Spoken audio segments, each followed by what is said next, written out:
পরে না চোখের পলক।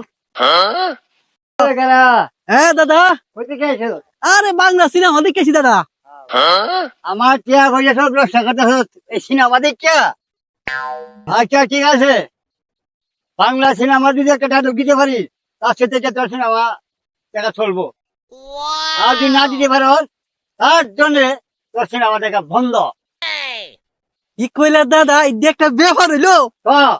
আচ্ছা। চৌধুরী সাহেব, আপনার মেয়ের বাচ্চা আমার বেড়ে। কি করলে? আজকে থেকে তোর সিনেমা দেখা বন্ধ, চিরদিনের জন্য বন্ধ। দাদা দাদা দাদা, তুমি আরেকটা আমার একটা সুযোগ দে দাদা, দেও একটা শোনো। আচ্ছা দিলাম। চৌধুরী সাহেব, আমার বাচ্চা আপনার বেড়ে। ঠিক আছে যা, আর কোনদিন তুই সিনেমা দেখতে পারবি না। আজকে থেকে তোর সিনেমা দেখা বন্ধ বন্ধ বন্ধ। দাদা দাদা দাদা দাদা, আরেকটা সুযোগ দে, শেষ না। সুযোগ হবে না। আরেকটা সুযোগ দে দাদা দাদা, একটা সুযোগ দাদা, একটা আচ্ছা সুযোগ। যা দিলাম। চৌধুরী সাহেব, আমার বাচ্চা আপনার মেয়ের ফেরে।